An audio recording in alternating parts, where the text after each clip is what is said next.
Di era pemerintahan dinasti Umayyah yang saat itu dipimpin oleh Khalifah Abdul Malik bin Marwan, ada seorang pemuda tampan yang senang sekali mengendarai kuda.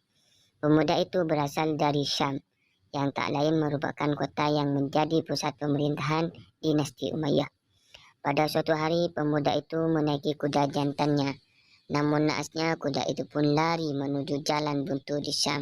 Hingga pada akhirnya kuda itu pun menabrak pintu daripada Khalifah Abdul Malik bin Marwan.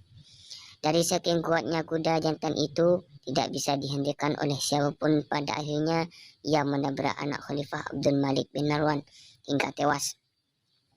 Kabar tentang kematian anaknya pada akhirnya sampai kepada Khalifah Abdul Malik bin Marwan. Ia pun sangat murka dan menyuruh si pemuda pemilik kuda itu untuk menghadap. Mendengar panggilan dari khalifah atau sang raja, pemuda itu pun sangat ketakutan dan ia tahu konsekuensi apa yang harus ditanggungnya. Saat hampir menghadap Khalifah Abdul Malik bin Marwan, pemuda itu pun berkata dalam hatinya, jika dirinya tidak dihukum mati, maka ia akan mengadakan pesta syukur besar-besaran yang di dalamnya dibacakan maulid Nabi. Ketika pemuda itu menghadap Khalifah Abdul Malik bin Marwan, yang asalnya marah besar hanya bisa tertawa terkekeh. Khalifah pun bertanya kepada si pemuda, "Hai, kamu pandai sekali menyihir." Dengan jujur pemuda itu menjawab, "Aku tidak pernah tahu tentang sihir menyihir."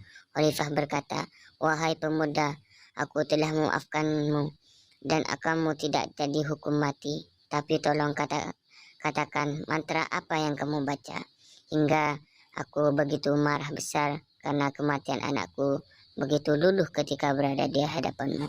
"Wahai paduka, aku tidak mengatakan apa.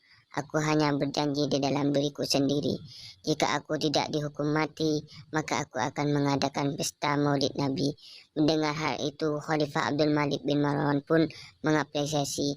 Ia berkata kepada si pemuda, "Wahai pemuda, kamu tidak akan dihukum perihal kematian anakku. Dan ambillah 1.000 dinar. Sungguh beruntung sekali pemuda yang menjadi sebab tewasnya anak raja yang ditakuti justru tidak dihukum mati, malah ia diapresiasi dengan 1.000 dinar atau 3 M jika dikonversi, karena berkah maulid Nabi. Sallu ala Nabi.